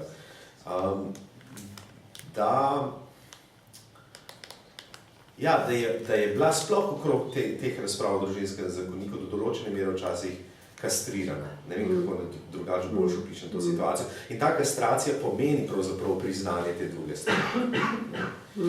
In to kastracijo sem videl tudi na ravni nevladnih organizacij. Ne bom no names, ampak določene nevladne organizacije se raj niso oglasile v določenih temah, ker sicer bi bile del abortivnega lobija, sicer bi bile del tega in tega. In seveda, kaj bi to pomenilo in je pomenilo, neuspeh na razpisih državnih politik. In še več, mislim, bi bilo potrebno narediti analizo, tukaj zdaj govorim o svojih opažanjih. politika se je začela, je postala v tem smislu kastrirana, ko gre za LGBT teme ali pa podobne stvari. Rajšne tega, ker nam bodo oni spet težili. In kaj, zgodilo se je to, da kar se tiče politik na splošno, ne, smo naredili 3 korake nazaj in jih očistili že preden so šle v javno razpravo nekih tem, za katere sicer mislimo, da bi jih bilo treba nasloviti, pa jih raje ne bomo zaradi tega, ker nam bodo minirali celotno stvar. Na ta način na Ministrstvu za delo, družino in socialne zadeve vam lahko povejo, da ne, je to en element, na katerega so zelo pozorni. Torej, oni so pozorni na nas, ampak tudi mi smo zdaj zelo pozorni na njih. In to je, ne, on je rekel, da so oprezni. To je zdaj ta njihov uspeh. A je kaj bistveno novega? A je to, za razliko od feministična zgodba, zdaj nekaj novega? Saša? Odnos do... Tri kratke točke, možda da baš ne uzmemo svoje vrijeme. Kao što sam rekao na početku, ne mislim da smo kastrirani, dapače, ja mislim da zvučit ću kao patrist. Ja nisam vjernik, tako da. Mislim da je ovo prilika, naime, ono što se sigurno događa je da dio naše arogancije, ljudi koji vjeruju u liberalne ideje i misle da su pravi i tako dalje, misle da iza njih stoji cijeli razred moderne, racionalne misli i tako dalje. Mislim da smo izgubili tu aroganciju, što je dobro, jer na drugoj strani uvijek stoje ljudi i oni koji doista duboko vjeruju u stvari koje govore, kao što mi vjerujemo u stvari koje govore. Izaziva nama ježenje i kosu u zraku kao i kod njih, ali to ne znači. Oni ne moraju biti decent human beings. I koliko god možda ne možemo u habermasijanskom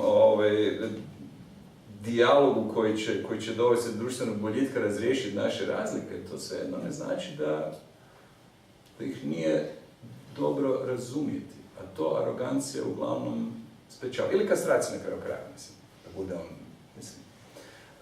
Druga stvar je pitanje straha. Ja ne mislim da druga strana, da je to primarni motivator, da je to primarna emocija. Kada bi bilo tako, to bi bilo puno lakša borba. Ja mislim da je jedan pravi revolucionarni zanos na druge strane, koji ima različite interese. Dio tog revolucionarnog zanosa je političko poduzetništvo. Manji dio. Dio toga je politika identiteta. Dakle, ima doista hardcore udruga koje doista su na neki način fundamentalističke. Ne? Ta politika identiteta, kao i u slučaju koji sam dao kao primjer, ne želeći nikog povrijediti, transrodnog pokreta, ta politika je na neki način uvijek puca sama sebi u nogu. Jer toliko se diferencira, odnosno toliko se identificira s nečim specifičnim, da je to za većinu ljudi I treća stvar koja mislim da je zapravo dugoročno najzanimljivija i najproblematičnija možda, a to je onaj dio revolucionarnog zanosa koji se zapravo naslanja na duh vremena, ako ga ja dobro vidim, a to je zapravo ta rastući skepticizam i nepovjerenje. Tu se zapravo javlja, mislim, ideja koja je i u Americi naravni zakon, a to je ta ideja libertarijanstva. Država kakva god bila je problematična. Država je opresija. Da nam slobodu koju imamo po prirodi i mi ćemo napraviti društvo kako treba biti. Minimalna država. I to je, mislim, nešto što se pojavlja i ovdje, što će ovi pokreti, možda iz djelomično drugih motiva, ali sasvim sigurno i zato jer su povezani sa američkim religious right, koji je iznimno Tea Party i, dakle, to je neolibertarijanizam na neki način. Mislim da je to jedan prostor koji je potencijalno najopasniji, upravo zato jer rezonira sa duhom vremena, rezonira sa svim mojim političarima koji se pojavljaju nijotkuda. i za koje ljudi glasuju, ok, može samo za 3 godine, ali ko zna. To je nešto što ja mislim osnovni problem koji se vidi na različitim razinama, od otpora cijepljenju djece do političkih, novih političkih preferencija, tako i u ovim pokretima koji zapravo žele promijeniti svakodnevni život iz više permisivnog u manje permisivnog. Ne strah, revolucija, želja za promjenu svijeta.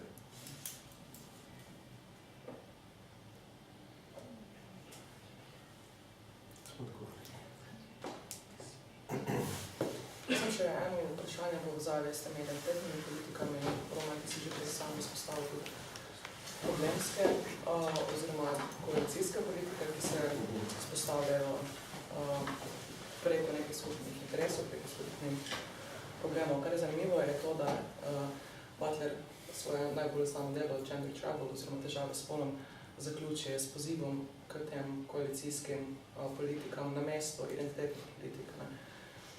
Zanimivo pa je, da se zdi, da tovrstne koalicijske oziroma problemske politike, da so predvsej bolj efektivne, ne v boju za enakopravnost, kot si je želela Judith Butler. Na drugi strani, ja.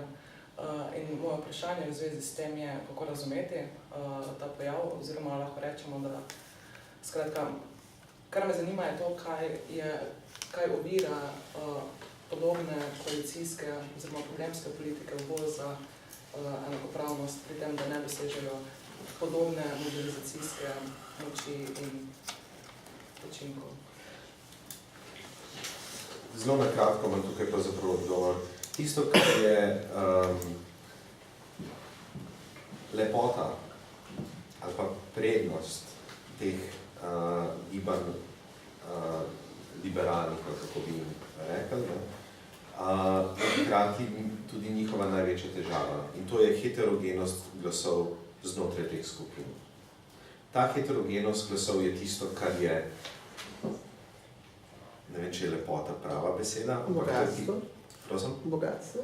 Eto, bogatstvo teh skupin, ampak to je hkrati tisto, kar pravzaprav onemogoča en sam glas. Na drugi strani je ta unificiranost, se mi zdi, bistveno večja in v tem smislu tudi discipliniranost in tako naprej. In zaradi tega se mi zdi, da je ta koalicijska varianta, ko gre proti skupnemu sovražniku, tam bolj uspešno kot pa tukaj, ker tukaj se ne moramo čisto zmeniti, kdo je ta skupni sovražnik. Ker se malo sovražimo tudi med sabo. Ja, jaz sem imela v mislih, ko sem postavljala to vprašanje, ravno, oziroma tudi feministična gibanja, kjer si lahko predstavljamo, da je skupni cilj, skupni interes, boj proti spolnim neenakostim. Potem pa imamo na eni strani recimo radikalna feministična gibanja, ki so trans izključujoča, na drugi strani pa transfeminizme. Ja, točno to. Trans in feministično gibanje, ne, ki po vsej logiki bi na nek način moralo sodelovati, pa bomo tukaj neki clash. Medtem ko trans je zagotovo sovražnik, ne, na drugi strani, kjer se združijo vsi nacionalisti, tisti, ki so za normalnost in religiozne skupine, ker gre transspolnost preko tega komplementarnosti spolov in je to brca v obraz stvarniku. Ti spreminjaš nekaj, kar je bilo narejeno po Božji podobi. Ja, ništa pametno za dodati. Mislim da na neki način koaliciju o kojoj govorimo su situacije da brane status quo. Mislim da branite status quo uvijek teže. Ali htio sam samo nešto dodati vezano za ovo emocionalnu znanost. Ja sam to užasno tradicionalni i pozitivist, kao što Roman zna. Ja mislim da znanstvenici, ako se stvarno bave znanošću, nisu dobri aktivisti, odnosno nisu dobri čak niti popularizatori ideja.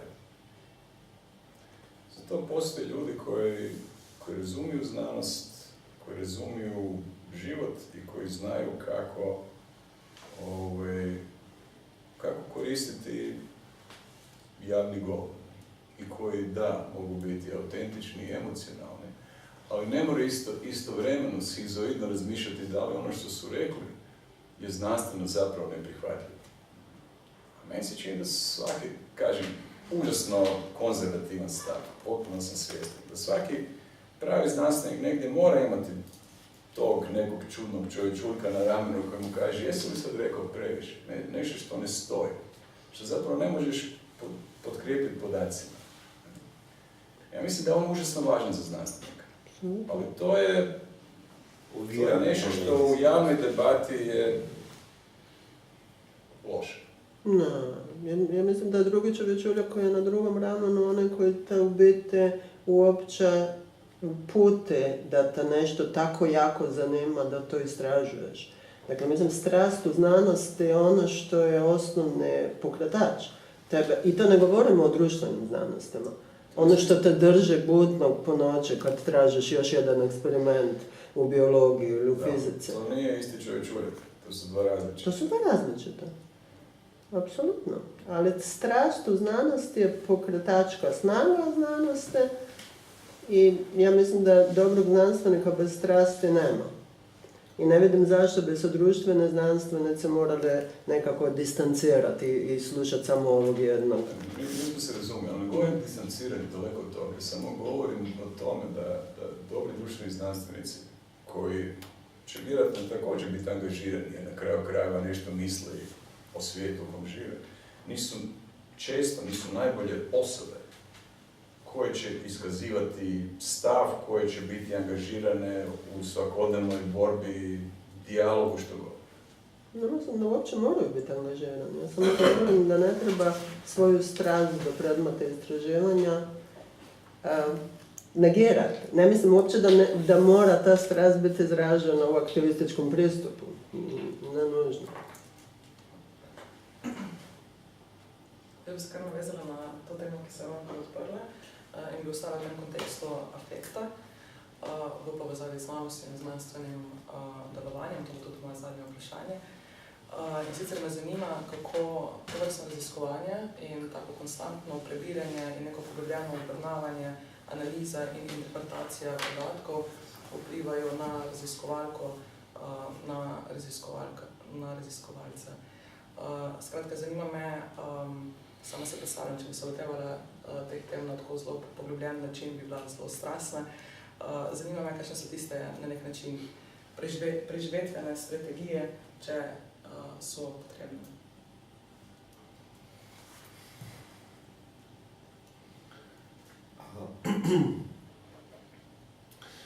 Tako kot sem rekel, ta knjiga je v izvoru nastala iz frustracije in knjiga je bila pravzaprav, ali pa ta analiza, ali pa ukvarjanje s tem je bila celjenje te frustracije. Torej, torej, delo na tej knjigi ni bil v tem smislu problem, zaradi tega, ker je bilo zame zdravilo. Bolj bi bil problem tisto obdobje frustracije. Tisto obdobje frustracije, meni je bilo tukaj, so mi bile bolj fascinantne stvari. Mislim, tisto, kar mi je bilo res zanimivo, ko sem prvič bral, pa drugič bral te chapterje, ko sem jih dobil od avtorjev. Tako, bral sem doma sploh tako na kavču in tako, pa ne moram verjeti, tako je ušlo mi tako, totalna fascinacija, ampak taka, mislim, negativna fascinacija z nekimi stvarmi, ki so noter opisane, ker je tako unbelievable skoraj, da? To je bila ena stvar. Druga stvar, ki je bila, recimo to se mi je zgodilo pri avstrijskem chapterju. V ta chapter bi lahko samo Avstrija prečrtal Slovenija in bi se lahko podpisal spomen. Torej, ta identičnost teh zgodb na nek način, ne, je neverjetna, no, to dvoje. Frustracija prej je bila pa, mislim, ja, ampak to je bilo, ni bilo s tem, ampak to je bilo okrog tega družinskega zakonika, takrat pa se spomnim, da mislim, ja, je bilo naporno za nekoga, ki ni vajen tega, ne, zame je bilo to recimo prvo sodelovanje in zadnje sodelovanje v kakršnikoli referendumski kampanji in tako naprej in to je bilo res 3-4 soočenja na dan na koncu. In tisti prosti trenutki, ki so bili sem in tja, ko sem sprehajal psa, se spomnim, kako sem se konstantno kregal v glavi s temi ljudmi. iskal boljše argumente, ampak na neki točki je bilo to tako konstantno prisotna misel, Sjećam se. ja, da sem rekel, pa meni se je že zmešalo, to je zdaj že to stanje. Ne? Kakšna strast, veš? To je Onkraj. Ja. Tako da tukaj se nabral veliko neke energije, ki smo jo sem na to slavili. To je moja izkušnja, ne, Saša? Vezano s knjigu, iskustvo je bilo odlično, jer doista ideju i roman su u 2 navrata bili vrlo strogi recenzenti, što obično nije slučaj u ovakvim. Ali htio sam zapravo za kraj nešto vratiti se na ovo pitanje strasti i tako dalje. Naime, meni se čini da od mnogih tipova strasti koji postoje oko nas, strast u ili za znanstveni rad je jedno od teže razumljivih. Većini je lako razumjeti strast za novcem, moći, naprosto zabavom, seksom, što god, ali mislim da je strast sa znanošću na neki način inherentno teško razumjeti, jer zapravo ima tu autističnu tendenciju, koliko god da se mi dobro družimo sa ljudima s kojima nas veže zajedničko područje interesa, ali da ne bi to ostalo lako u zraku, mislim da je vrlo jednostavno napraviti empirijski test. I ja ga svake godine iz početka radim, uvijek se nadajući da će eksperiment ispasti drugačiji, uvijek dobijem iste rezultate. Izađeš pred studente, novu generaciju, i kreneš sa puno strasti pričati o stvarima koje te interesiraju, koje misliš da bi i njih trebalo interesirati. To je problem. 10 njih za svijetlo, ne? Ostali su...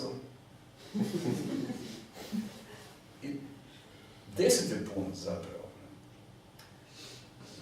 Ja sam često razmišljao, imao sam taj osjećaj da je znanost jedan enormno plemenit poziv. Nije da nije, ne? Ali let's face it, mislim, naša strast za znanošću nije zato jer želimo spasiti svijet. Ne? Ima stvari koje nas interesiraju. I to je način na koji mi jedino možemo tražiti odgovore. Ne? I u tom smislu možda ne bih previše nas smatrao u tom smislu plemenitima, u svakom slučaju imamo privilegiju da možemo uživati u stvarima koje volimo raditi.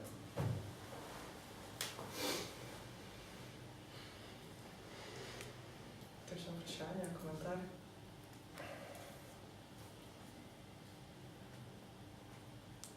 Petek je zvečer. Samo še jaz.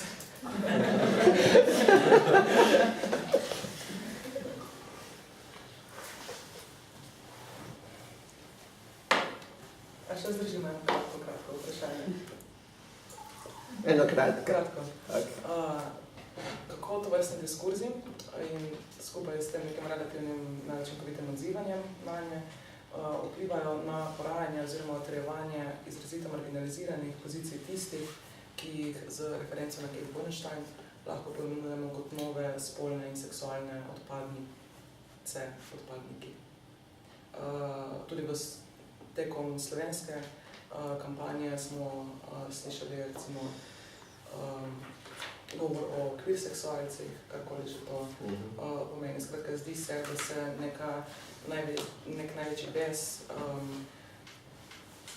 obrača tudi v smeri tistih marginaliziranih skupin, ki so nek javni medijski prostor šele minimalno potipale spolne binarne osebe, ki živijo v tem nekem polju spolne seksualne fluidnosti, nebinarnosti in podobno. Ja, v tistem razelektrenem času okrog referenduma in pred referendumom je bila verjetno ena od posledic te debate težnja k normaliziranim podobam, ne vem, kako naj temu rečem. Skratka, poskušalo se je tako ali drugače predstavljati, da so istospolne družine, gejevski pari, lezbični pari nekaj normalnega.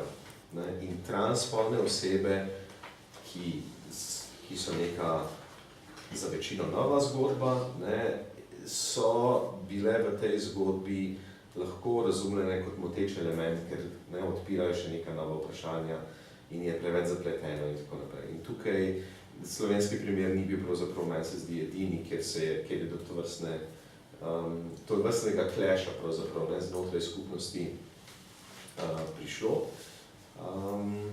Po drugi strani je pa zanimivo, da anti-gender gibanja do pred kratkim in ponekod še vedno ne, sploh ne naslavljajo teh vprašanj.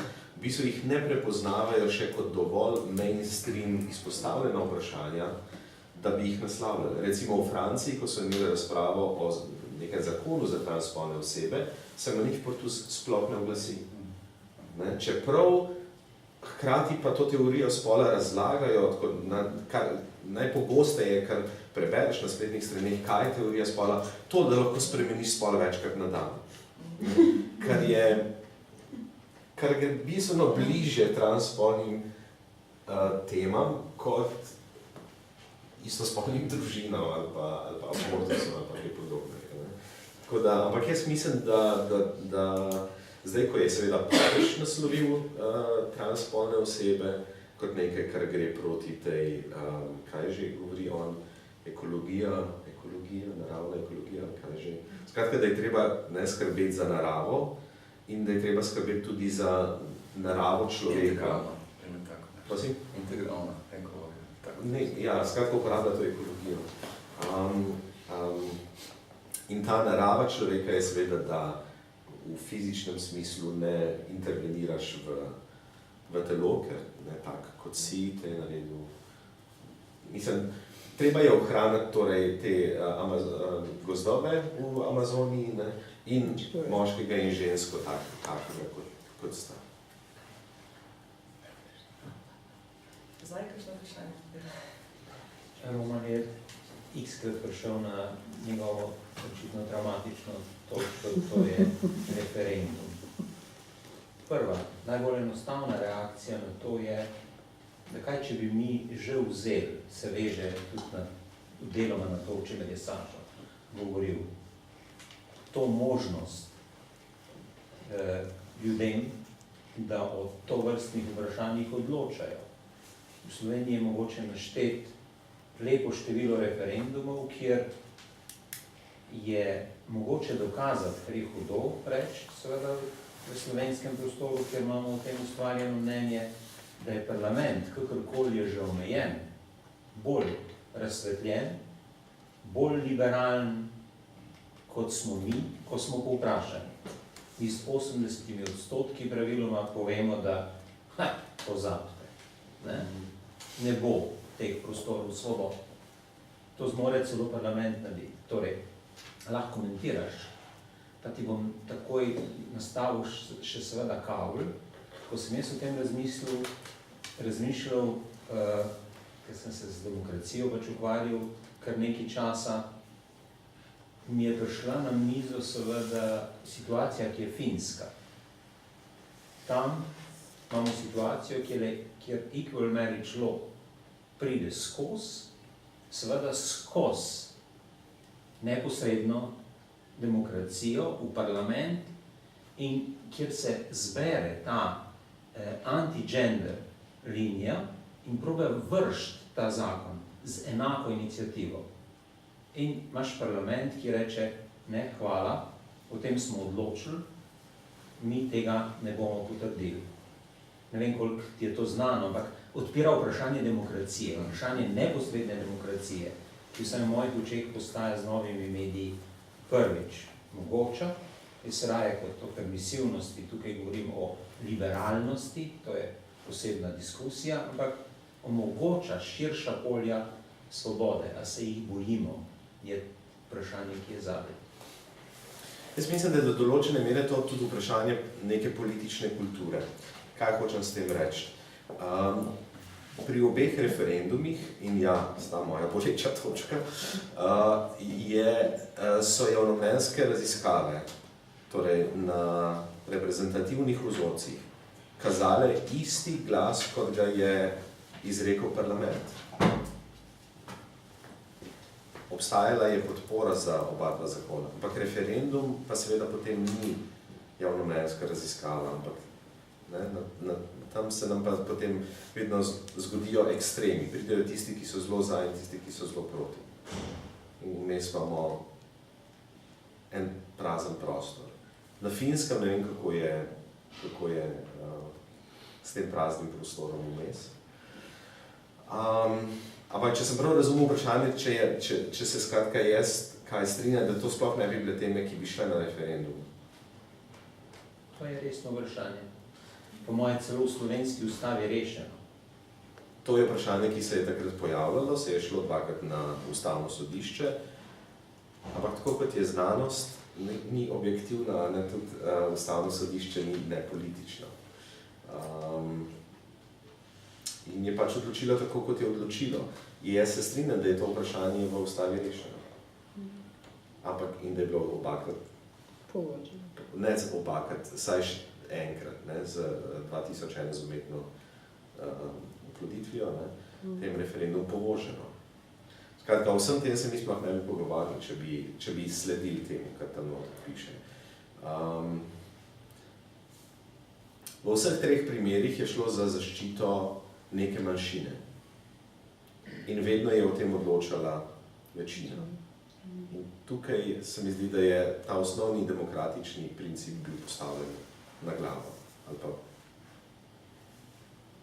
ja, postavljen na glavo. Če se neposredno navežem na to, ker meni se na začetku zdelo, da kakorkoli, tudi če gre to vprašanje na referendum, vseeno prinese nekaj dobrega, da se s tem odpre javna razprava.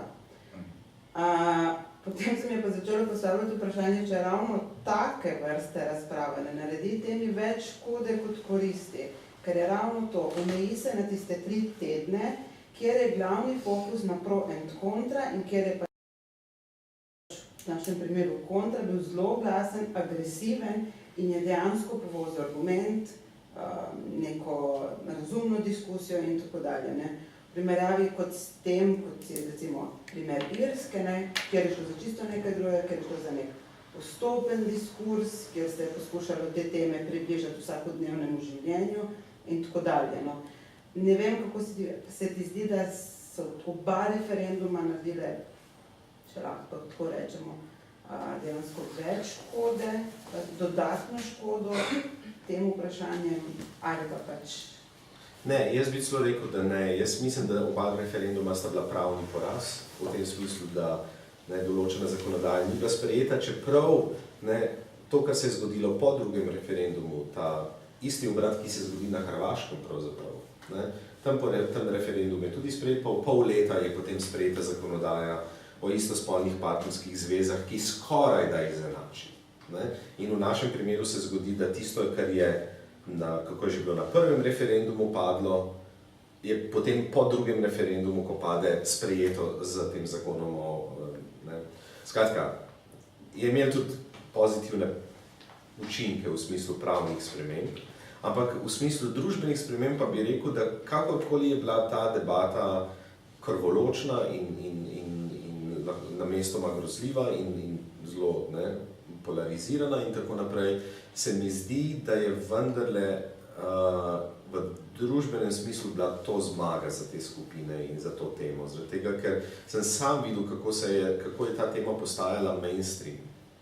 In zdaj sem že večkrat rekel, da gej in lezbijke so danes mainstream. To, mislim, 10 let nazaj to ni bilo več to. Danes je issue, so transspolne osebe, pa nebinarne osebe, pa vse to, kaj so to eni čudaki, mislim, ne citirati, ampak tako je to interpretiran. Gej lezbika je, nihče se več ne postavlja na trepalnice zaradi tega, to je res postal mainstream, ampak postal je mainstream tudi na račun teh 2 referendumov in tako široke razprave o tem. Ker na neki točki je sleherna, so vsi v vseh lokalih, zjutraj, ko so pili kavo, o tem razpravljali. Mislim, se si ne moreš predstavljati boljše reklame. Se je zgodilo v primeru teh 2 referendumov. Nisem pa tako prepričan, da se je to zgodilo v primeru umetnega oplojevanja in samskih žensk in stigmatizacije enostarševskih družin v tem smislu ali pa kaj podobnega. Tam pa mislim, da ni prišlo do tega preboja. Medtem kot tukaj pa ne samo zaradi tega, ampak sicer tudi.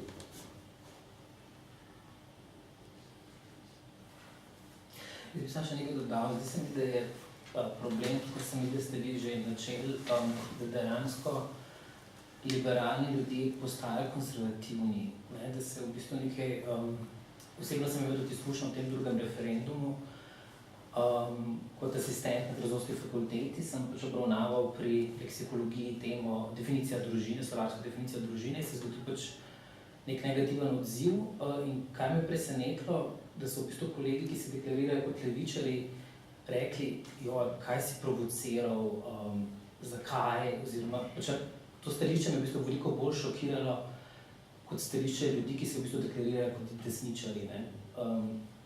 In ta del se mi zdi zelo zaskrbljujoč v bistvu. To je ta pozornost, o kateri sem, ta kastracija, kakorkoli že temu rečemo, ne. V bistvu... Pozornost je v redu. Ja. Ta kastracija me malo muči, to ti moram reči pred koncem. Tako sem iskal to besedo, pa sem jo le najde iz Ja, veš, o tem se bomo še morala pogovarjati. Ok, pozorno.